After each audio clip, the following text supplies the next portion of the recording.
So hi everyone, this is Vikas Gupta and watching our channel Morning Batch. Vector algebra का बच्चों हम लोग exercise 10.2 आज लेकर आए हैं, जिसमें बहुत अच्छे अच्छे क्वेश्चंस कवर करेंगे। जिसमें कोशिश मेरी रहेगी कि सारे टॉपिक्स जो मैंने बताया वो कवर हो जाए। ठीक है, तो पहला क्वेश्चन जो हम लोग लेके आए हैं वो है क्वेश्चन नंबर 14। देखिए, ये कहता है कि शो दैट द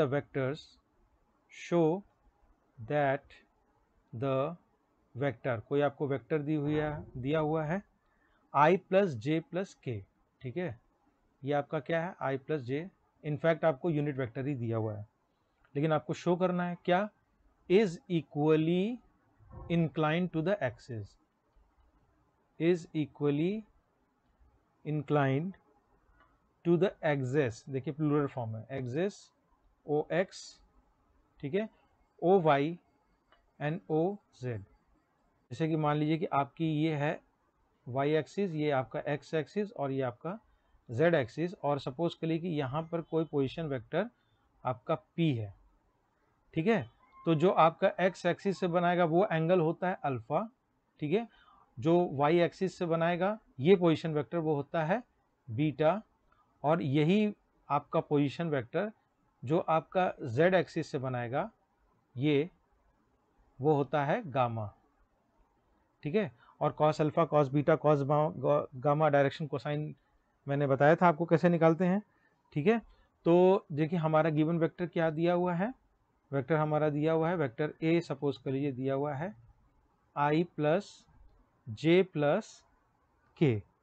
ठीक है, तो अगर हम मान लीजिए डायरेक्शन कोसाइन निकालते हैं, डायरेक्शन कोसाइन या मान लीजिए आपका कॉस अल्फा जो निकालते हैं पहले के लिए, तो वो क्या होता है, वो होता है आपका जो आपका i का कोफिशिएंट है तो 1 अपॉन इस पूरे का मॉड।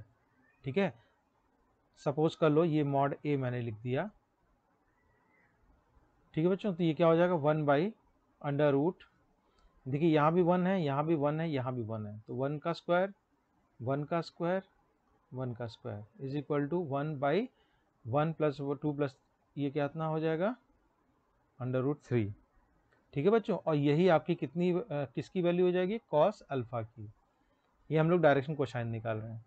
सिमिलरली कॉस बीटा निकालते हैं हम लोग, ये भी देखिए जे का कोफिशिएंट क्या है 1 अपॉन ये भी क्या हो जाएगा under root 1 plus under root 1 plus under root 1।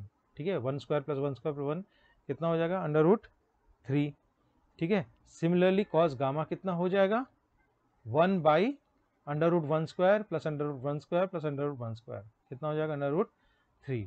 तो देखिए आपकी कॉस अल्फा, कॉस बीटा और cos gamma, cos alpha is equal to cos beta is equal to cos gamma is equal to 1 by under root 3 है। ठीक है, तो अगर आप इसका इन्वर्स ले लोगे तो अल्फा या बीटा या गामा बराबर कॉस इन्वर्स कितना हो जाएगा 1 बाई रूट 3। ठीक है, अल्फा बराबर बीटा बराबर गामा बराबर कितना हो जाएगा बच्चों, आप कॉस इन्वर्स ले लो 1 बाई अंडर रूट 3। तो ये चीज़ क्या है, आपका कोई एंगल है। ठीक, और आप जानते हो कि अल्फा बीटा गामा क्या है, एक्स वाई जेड एक्सिस से इंक्लाइंड है, और देखिए तीनों की वैल्यू सेम है जो कि है cos inverse 1 by under root 3। तो आप कैसे कह सकते हो कि दे आर इक्वली इंक्लाइंड। ठीक है, तो जब एंगल की बात करेगा तो आप डायरेक्शन कोसाइन निकालोगे। क्लियर, तो चलिए हम लोग चलते हैं अपने नेक्स्ट क्वेश्चन पे। तो देखिए ये क्वेश्चन हमको दिया हुआ है, find the position vector of point R which divides the line segment. जो सेगमेंट फॉर्मूला आपको मैंने बताया था, सेक्शन फॉर्मूला वही है, divides the line joining the points P and Q with the position vector आपको दिया हुआ है। ठीक है, position vector this and this, मतलब आपको ओपी इनफैक्ट दिया, ओक्यू दिया हुआ है, respectively in the ratio m is to n 2:1। तो इसको आप मान लीजिए m इज टू n जो मैंने बताया था। तो इसको आपको निकालना है पहले तो इंटरनली, ठीक है, और दूसरा आपको एक्सटर्नली, मतलब आपको सेक्शन फॉर्मूला यहाँ पर लगाना है। ठीक है, सेक्शन फॉर्मूला है तो बहुत इजी, लेकिन इसमें बात ध्यान देने वाली ये है कि आपको पता होना चाहिए कि P और Q आप कहाँ ले रहे हो। ठीक है, जैसे कि मान लीजिए कि ये M है और ये N है। ठीक है, ये P है तो आपका ये Q है। ठीक है बच्चों, और यहाँ पर आपका ये ऐसे मैंने डायग्राम बताया था O है, ये R है। ठीक है, और ये आपका क्या था, A था, ए वेक्टर था और ये वेक्टर बी था, ठीक है। तो m जो ये वाला है ये करस्पॉन्डिंग मल्टीप्लाई हो जाता है बी वाले से और n वाला मल्टीप्लाई हो जाता है n से, यही मैं इसको ध्यान देना है आपको, ठीक है। तो मान लीजिए कि आपको ओ आर निकालना है इंटरनली के लिए, मैं पहले सॉल्व कर दे रहा हूँ। तो ओ आर आपका क्या हो जाएगा, M B plus N A, M B से मल्टीप्लाई होगा क्रॉस एन और ए से मल्टीप्लाई होगा, तो M B plus N A, ठीक है, अपॉन एम प्लस एन। ये तो फॉर्मूला है आपका। अब आइए इसमें हम लोग पुट कर देते हैं। देखिए m की वैल्यू कितनी है, 2 है, ठीक है। और देखिए 2 आपका ये m है, ये करस्पॉन्डिंग p है, ठीक है। तो m आपका मल्टीप्लाई हो रहा है b मतलब q से रिलेटेड, तो देखिए ये आपका q है, तो q से मल्टीप्लाई हो जाएगा तो क्या हो जाएगा, माइनस आई प्लस जे प्लस के। बस यही ध्यान देने वाली बात है, ठीक है, with reference to the previous videos. और देखिए 1 आपका है, प्लस आप पहले लगा दीजिए 1 इंटू, देखिए 1 आपका रिलेटेड है n से, n आपका मल्टीप्लाई होगा a से, ठीक है, मतलब आपका p से रिलेटेड, तो p आपका ये है, तो i प्लस 2j माइनस के, तो i प्लस 2j माइनस के, ठीक है। और अपॉन तो सिंपल है, 2 + 1 दैट इज 3, ठीक है। तो आप इतने पे भी छोड़ सकते हो, उसको सॉल्व भी कर सकते हो, कोई दिक्कत नहीं है। तो ये हो जाएगा देखिए माइनस 2i और प्लस आई, तो ये हो जाएगा माइनस आई, 2j प्लस 2j तो कितना हो जाएगा 4j, और 2k और माइनस के बराबर प्लस के, तो माइनस आई प्लस 4j प्लस के अपॉन 3, ये आपका पहला पोजीशन वेक्टर हो जाएगा, ठीक। दूसरा एक्सटर्नली के लिए आप सेम काम करोगे, बस क्या करोगे, माइनस साइन आप लगा दोगे, ठीक है बच्चों।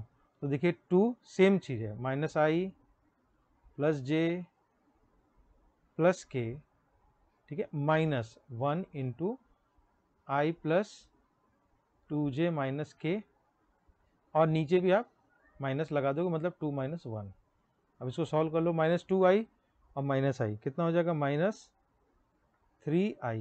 देखिए प्लस 2j और माइनस 2j 0 हो गया, और 2k और प्लस के, ठीक है, तो कितना हो जाएगा प्लस 3k, ठीक है, 2 - 1 1, ये आपका आंसर हो जाएगा, ठीक है। तो इस तरह के बहुत इजी सी क्वेश्चंस आते हैं, ठीक। एक क्वेश्चन और हम लोग देख लेते हैं, एक दो क्वेश्चन। देखिए ये है आपका क्वेश्चन नंबर, वो तो क्वेश्चन नंबर 15 था, मार्क कर लीजिएगा। ये है आपका क्वेश्चन नंबर 11, ठीक है। ये कहता है show that the vector, simple एक नंबर में आ सकता है, show that the vector 2i minus 3j plus 4k, ठीक है, ये आपको मान लीजिए वेक्टर ए मान लिया, क्लियर बच्चों। And B is equal to minus 4i plus 6j minus 8k are collinear, ठीक है। अभी तक तो हम लोगों ने बस कोलिनियर, डायरेक्शन, कोसाइन यही सब समझा है, तो उसी पे बेस क्वेश्चन रहेंगे। तो कोलिनियर आप रिकॉल कीजिए क्या होता है, ए बराबर लैम्डा टाइम्स बी, ठीक है। आप क्या निकालते हो, किसी एक को भी किसी दूसरे के टाइम्स पुट कर देते हो, ठीक है, यही तो होता है, ठीक। कोलिनियर जो कि एक रेफरेंस लाइन के पैरेलल होता है और मैग्नीट्यूड डिफरेंट होता है, ठीक। तो आप क्या करो, किसी एक से लेके चलो, जैसे आपको देखिए यहाँ कुछ दिख रहा है, तो वेक्टर बी को आप क्या लिख सकते हो, minus 4i plus 6j minus 8k, ठीक है।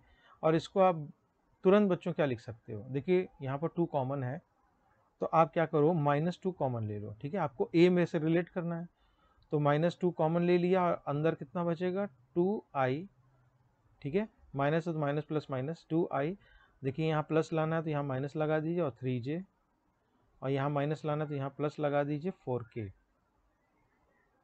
ठीक है। तो b बराबर कितना हो जाएगा, -2 टाइम्स, और देखिए ये 2i minus 3j plus 4k, ये देखिए 2i minus 3j plus 4k, ये आपका वेक्टर ए ही है, तो जो कि आपका बताता है कि वेक्टर बी बराबर लैम्डा टाइम्स ए है। ठीक है, किसी एक को किसी दूसरे के टर्म्स में लिख सकते हो, जहाँ पर लैम्डा की वैल्यू क्या है, -2। ठीक है, तो आप बता सकते हो कि hence they are collinear. Simple. Question number हम लोग 8 देखते हैं। देखिए ये कहता है find a unit vector, find unit vector in direction of PQ, in direction of PQ। ठीक है, where PQ मान लीजिए कि पोजीशन वेक्टर है तो उनके कोऑर्डिनेट्स आपके दिए हुए हैं। ठीक है, तो P को आप लिख लो 1, 2, 3। ठीक है, और Q को आप लिख लो 4, 5, 6। ठीक है, तो क्वेश्चन देखिए आप पहले समझिए क्या कहता है, फाइंड द यूनिट वेक्टर आपको निकालना है और इन डायरेक्शन ऑफ PQ। तो पहले आपको PQ वेक्टर मालूम होना चाहिए, तभी तो आप उसके डायरेक्शन में क्या निकाल सकते हो, यूनिट वेक्टर निकाल सकते हो। तो मान लीजिए कि ये पोजीशन वेक्टर है PQ। ठीक है, P से Q की तरफ, तो आपको यूनिट वेक्टर निकालना है, मतलब कि इसी डायरेक्शन में निकालना है और इसकी यूनिटी होनी चाहिए, मैग्नीट्यूड। ठीक है बच्चों, तो मैंने क्या बताया था, यूनिट वेक्टर आपका जो होता है vector A is equal to vector A upon mod of A। ठीक है, vector A by mod of A। तो आपको यूनिट वेक्टर निकालना है तो आपको वेक्टर A पता होना चाहिए। और वेक्टर A भी बताया था पुरानी वीडियोस में कि जैसे मान लीजिए कि आपको निकालना है PQ। ठीक है, तो आप क्या करोगे, बैक वाले पोजीशन वेक्टर को पहले वाले पोजीशन वेक्टर से माइनस कर दोगे, मतलब आप क्या लिख सकते हो, OQ minus O of P। ठीक है, क्लियर। और देखिए आपको ये कोऑर्डिनेट दिया हुआ है, मतलब आप P को क्या लिख सकते हो, या OP, देखिए यहीं मैं लिख दूं, OP आप क्या लिख सकते हो, इसी को IJ के टर्म्स में लिख लो, तो ये हो जाएगा I plus 2J plus 3K। ठीक है, आपको ऐसे भी दे सकता है और डायरेक्ट लिख के भी दे सकता है। और OQ क्या हो जाएगा, 4I plus 5J plus 6K।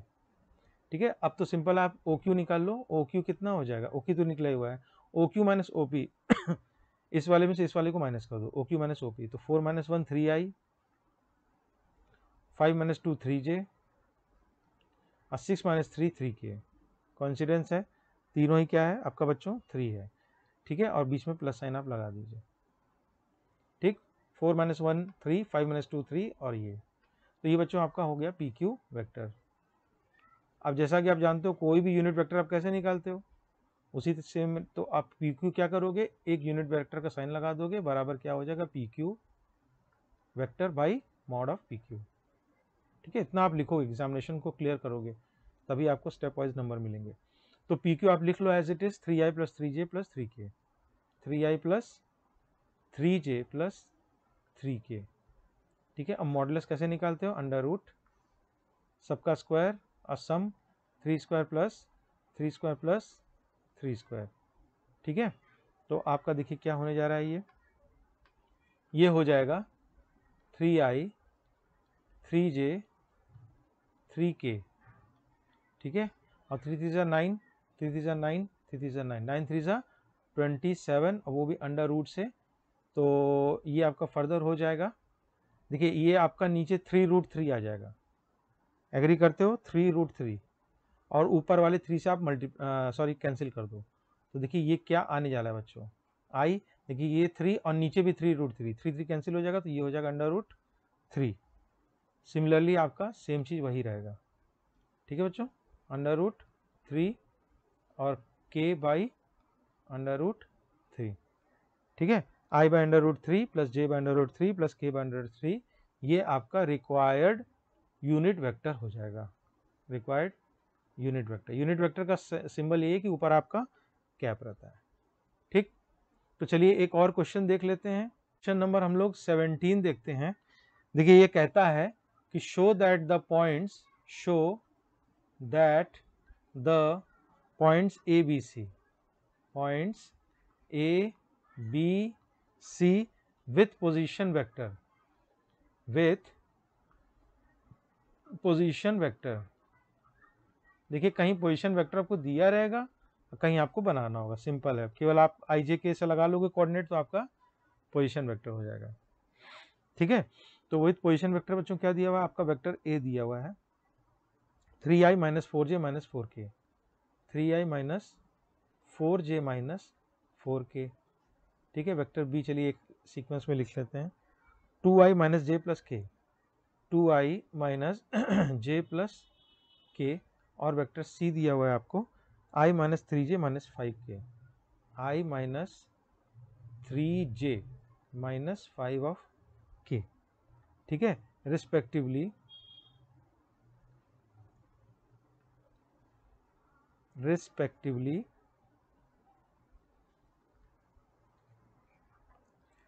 ठीक है, form the vertex of a right angle triangle, form the vertex. अब आप सोचोगे कि कोऑर्डिनेट क्वेश्चन है ये, क्वेश्चन वेक्टर का, आपको ध्यान देना होगा। Form the vertex of a right angled triangle. ठीक है बच्चों, तो राइट एंगल ट्राइंगल की आप खासियत जानते हो, पाइथागोरस थ्योरम से हाइपोटेन्यूज का स्क्वायर बराबर परपेंडिकुलर स्क्वायर प्लस बेस का स्क्वायर। तो आपको क्या करना है, इनफैक्ट देखिए आपके क्या है, ये जो पॉइंट्स हैं ए बी सी, मान लीजिए कि ये पॉइंट्स मैं बना दूं, ये आपके पॉइंट्स हैं, सपोज कर लो ए है, बी है, सी है। अभी मान लो मुझे मालूम नहीं किस सीक्वेंस में अभी आने जा रहा है। ठीक है, तो ये आपके क्या है, वेक्टर्स हैं, मतलब ये वेक्टर आपका ए हो गया, वेक्टर बी हो गया, वेक्टर सी हो गया। तो कुल मिला के देखा जाए तो ये क्या है, पॉइंट्स भले हैं पोजीशन वेक्टर के, लेकिन ये आपके 3 साइड्स हैं एक ट्राइंगल के। अभी राइट एंगल है ये तो बात अभी हमको नहीं मालूम है, तो बस आपके 3 साइड्स हैं। ठीक है, तो उनमें रिलेशन अगर दिखा दोगे पाइथागोरस थ्योरम से तो आपका काम सॉल्व हो जाएगा। ठीक बच्चों, तो देखिए क्या क्या आपकी साइड्स बनेंगी। ठीक है, मैं ये रब कर देता हूं, थोड़ा स्पेस हो जाएगा। देखिए आपके साइड बनेंगे बच्चों ए बी, ठीक है, बी सी और सी ए।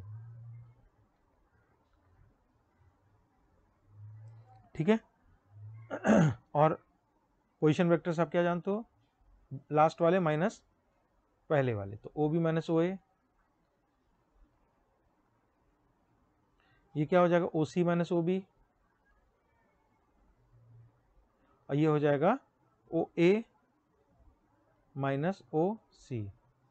तो देखिए आपका ये करस्पॉन्डिंग किसके, ए के है, ये करस्पॉन्डिंग बी के है पोजीशन वेक्टर, और ये करस्पॉन्डिंग सी के है। ठीक है, तो ओ बी माइनस ओ ए आप क्या करो, चुपचाप इस बी वाले में से ए वाले को माइनस कर दो। ठीक है ना, ये आपका बी हो गया, ये आपका बी हो गया, तो बी में से ए को माइनस करो तो 2 माइनस 3 माइनस आई।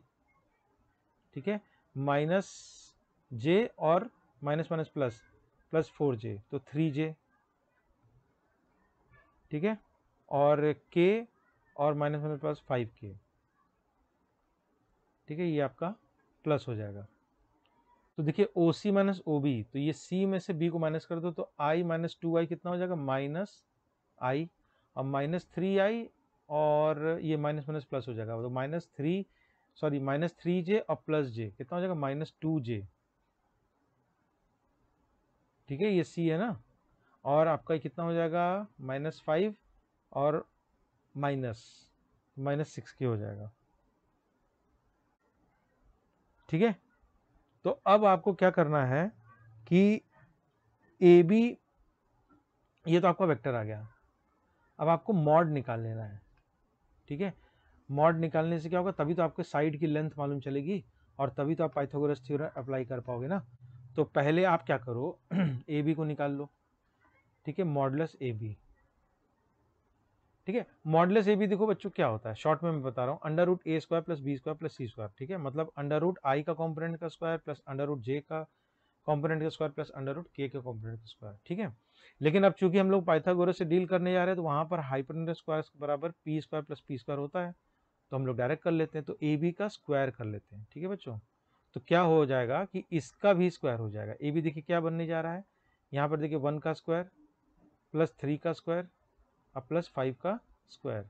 ठीक है, और इसका भी क्या, स्क्वायर। तो देखिए आपका रेडिकल साइन हट जाएगा, और 3 3 9 और 9 प्लस 1 10, और 25 प्लस 10 35। ठीक है, 35 आपका डायरेक्ट आ जाएगा। उसी तरीके से BC का स्क्वायर, अब तो आप डायरेक्ट समझ जाओगे कितना हो जाएगा, अंडर रूट BC का मतलब 1 का स्क्वायर प्लस 2 का स्क्वायर प्लस 6 का स्क्वायर, और इसका भी स्क्वायर। तो 2 2 4, 4 + 1 5, और 6 इज 36, 36 5 41, ठीक है। सिमिलरली आपका CA का स्क्वायर, ये कितना हो जाएगा, 2 square plus 1 square plus 1 square is equal to इसका भी स्क्वायर, तो 2 2 4 5 6, ठीक है। तो आप यहाँ से देख पा रहे हो कि जो 41 होगा बच्चों, वो आपका 35 प्लस 6 के बराबर होगा, ठीक है। तो 41 इज नथिंग बट BC का स्क्वायर, और इज इक्वल टू 35 किसका है, AB का स्क्वायर, और ये क्या है, CA का स्क्वायर, ठीक है। मतलब हाइपोटेन्यूस आपका BC बनने वाला है, कुछ इस तरीके का ट्रायंगल बनने वाला है, ठीक है। ये आपका हो जाएगा B, ये आपका हो जाएगा C, और ये हो जाएगा A, ठीक है। तो BC का स्क्वायर मतलब हाइपोटेन्यूस का square is equal to perpendicular का स्क्वायर प्लस बेस का स्क्वायर। तो ये एस्टेब्लिश करता है, जब आप ये करके ये डायग्राम बना दोगे, ये ट्राइंगल, क्योंकि आपका ऐसा नहीं है कि हो सकता है कि ABC ऐसे रहे, तो आप ऐसे ट्राइंगल बना दोगे और बता दोगे कि BC हाइपोटेन्यूस है और आपका ये सब परपेंडिकुलर बेस है, तो ये आपका शो करता है कि ABC is a right angle triangle, ठीक है। तो बहुत इजी था ये बच्चों। तो इस वेक्टर में क्वेश्चन बहुत इजी आते हैं, just you should know the technique. Clear? तो आई होप आपको ये वीडियो अच्छा लगा होगा। इस तरह के और अच्छी वीडियोस पाने के लिए आप हमारे चैनल पर सब्सक्राइब कर सकते हो। मॉर्निंग बैच पे वीडियो अच्छा लगा तो लाइक शेयर कर देना। मिलते हैं नेक्स्ट वीडियो में एक नए टॉपिक से। Till then do take care of yourself.